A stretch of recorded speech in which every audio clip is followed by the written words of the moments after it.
Two guys meet the same woman. One asks, "So, what do you do?" She answers, smiles, forgets him. The other asks one sentence. She pauses, looks away, breathes, and you can feel the air change. That's the difference. Most questions collect data. The right question creates addiction. In this video, I'm going to show you how to engineer questions with gravity. Questions that feel like a mirror, not an interview. Questions that open a door she didn't know was there. Stay here, because once you learn the shape of a question that bends time, she won't remember your name because you impressed her. She'll remember your presence because, for a moment, you made her feel most like herself. So, how do we do this? The video will be divided into two parts. In the first one, I'll explain to you some basic rules of asking the right question, and after that, I'll give you 3 techniques that you can use to create an addictive question.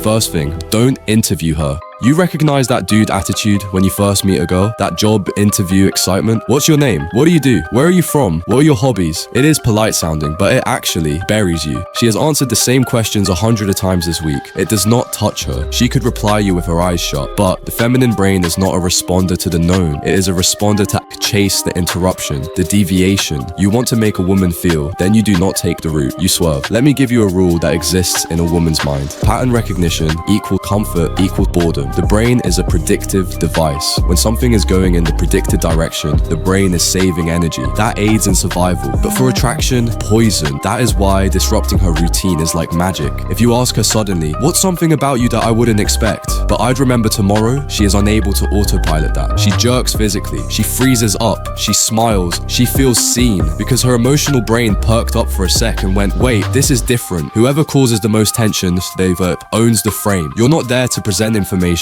You're there to move her into a different emotional landscape. If she is with you and starts feeling she is not in a conversation, but in a film scene, you've already won. She will be thinking about you the whole night, and she won't even realize why. That's why the best questions aren't really questions. They're emotional portals. Try this. You seem calm, but you were probably a little reckless in the past. Am I wrong? Boom. Now she's not giving you facts. She's proving you wrong or telling you secrets. Either way, you determine the direction of the story now. And if you're one of the people following the series on how to attract women, you already know this well, which is why we won't waste time on these details. And now you might ask me, how do I avoid this interview mode? And how do I make her answer without going on autopilot? This is where rule 2 comes in. Ask what she doesn't even know she wants to say. This rings at a deep level because each of us has parts of ourselves that we never quite articulated. Certain things can't find words and yet exist in the background, soft, whispery, unacknowledged. And when somebody presses that button and brings it forward, you hear you. You feel somebody has at last heard your secret station. That's what you'd like to do with her. Don't open with, "So what do you do?" or anything like that. Try this. Do you ever feel like other people get you? Not only is that likely to put her on the spot at first, but it makes her think.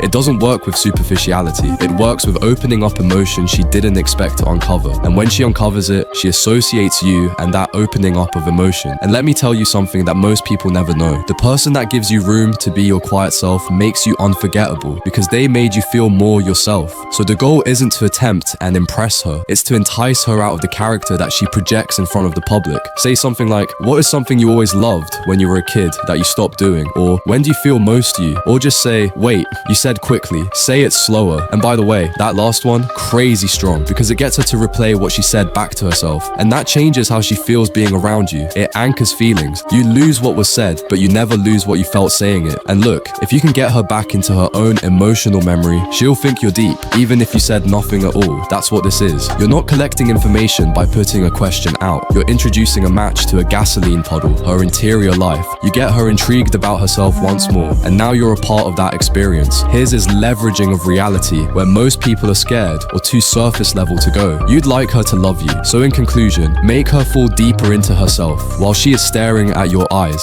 And now we'll move on to the last rule before I give you the techniques. And this rule is one of the most important ones I've been telling you since the day I started YouTube. Rule 3, inject emotion, not just logic. Most guys are trained by school. We're taught that the cleanest answer wins. Say the right thing, structure it well, get the gold star. That works on exams. Attraction runs on a different currency. So please, listen to me carefully. What she feels with you takes priority over what she knows about you. You can offer flawless logic and be forgettable. The reason being that she never had a pulse shift while listening to you. There was no spike, no imprint. You become a mannerly spectre. Logic comes into the intellect. Emotion comes into the spirit. Logic explains what happened. Emotion dictates what it means. For example, the surface question, so what do you do? Predictable, energy neutral. It puts her on autopilot. Flip to meaning. Do you like what you do, or is it just paying for the parts of your life you actually love? And now she has to check in with herself. You've moved her from recall to reflection, from script to feeling. Go further. Don't fish in her resume. Tap the voltage. If it weren't for applauding crowds, what would you do? What's the risk you keep postponing because it's actually the one that matters? What did 14-year-old you picture your life at this point would be like? And what if that kid is still making the calls? She halts. She searches. That seeking is the threshold.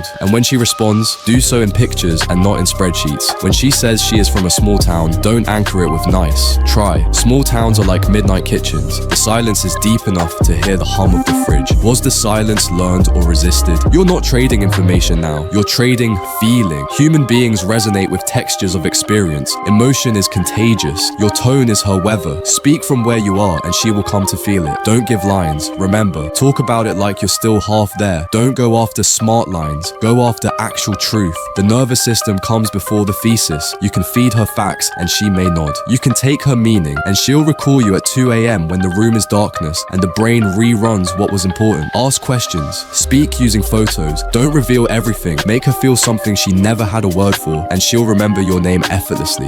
Alright, now you've understood with me the principles of an addictive question. These are rules I want you to memorize and keep in mind for the rest of your life. And now, let me explain to you 3 techniques. If you master them, I can tell you that you'll have a weapon that whoever you use it on will end up liking you, whether it's a woman or a man. First technique, use implied premises that frame you as the one who gets it. When I say use implied premises that frame you as the one who gets it, I don't mean flexing your intelligence. I'm talking about the kind of psychological framing that flies under the radar and hits her subconscious without her realizing why she's pulled towards you. This isn't about what you say, it's about what your words assume. Most guys speak to women like they're trying to prove they understand, like they're hoping to be accepted. So their questions come off like tests. Oh wow, you're into crystals, tell me more. But here's what that actually signals. I don't get your world, but I'll pretend I'm curious. Weak, too external, too needy. Now flip the frame. Imply that you already understand. Speak like someone who's seen the movie before, someone who's been there. If you act like you get her better than she gets herself, she will fight to prove you right. Let me show you. Instead of asking, so are you more of an introvert or extrovert? Say something like, you seem like one of those people who need people, but only in very specific doses. Like too much social energy drains you, even though no one notices that about you. Now pause. Watch her blink. You've just described a truth she probably hasn't even voiced out loud yet. You didn't ask permission. You didn't seek her validation. You asserted a hidden layer of her inner world, and she's hooked. Why? Because people crave recognition more than attention.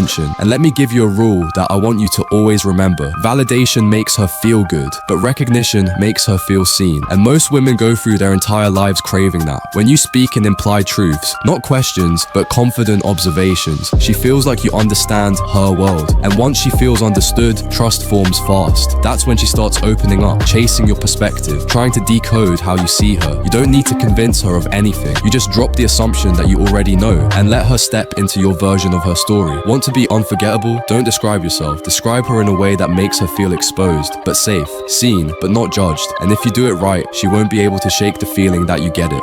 The second technique is create micro loops that pull investment.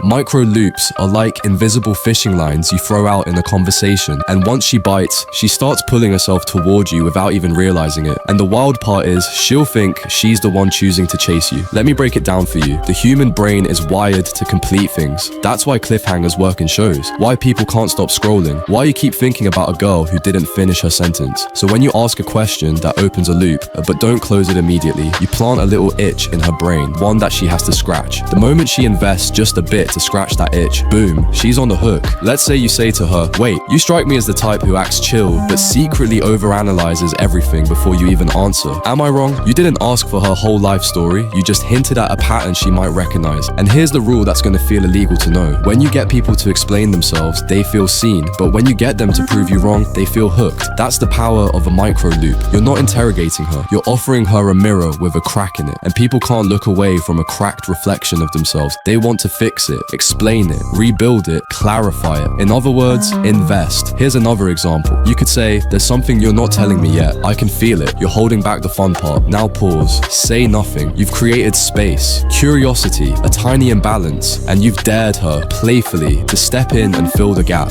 And she will. Because when someone opens a loop, our brain wants the dopamine hit of closing it. That's just how humans work. Most guys don't get this. They either give too much or ask too much. But the secret is in the tension, the gap, the dance. Every micro loop you drop is a moment where she gets to do the work. And when she works for the interaction, even just a little, her brain reframes the whole experience. I must like this guy. I'm investing. That's the rule. People don't invest because they like you. They like you because they've invested. So start speaking in unfinished thoughts, half-revealed observations, curiosity laced with quiet confidence. The less you force, the more she leans in. And now let me explain to you one of the most beautiful techniques you can use to shape a question. Make it feel like a shared movie, not an interview. You're next to her and you both just snuck into a secret world. That's the vibe you need, because the moment she feels like she's in a shared movie with you, she stops analyzing and starts experiencing. Let's go deeper into why this works. When people feel like they're co-authoring an experience, their emotional brain lights up. Not their logical, does he check my boxes brain. The emotional brain is where desire lives. It's where attachment forms. Here's one of those rules you'll want to tattoo in your mind. People don't fall for you because of your resume. They fall because of how they feel in your story. That's the trick. Instead of asking her, what do you do for fun? You say, wait, if we were both in a movie and you suddenly disappeared halfway through, what weird twist would the audience discover about your secret life? She's no longer explaining herself. She's imagining a plot. She's playing along. She's experiencing something with you. Because here's the deeper psychology. Shared imagination equals shared reality. If you can get her to imagine with you, her brain codes it like a real bond. It's as if something actually happened between you, even if it's just talk. And that's dangerous in the best way, because it creates false nostalgia. She'll feel like she knows you, and later, if things drift, she'll feel like she misses you, even though nothing big really happened.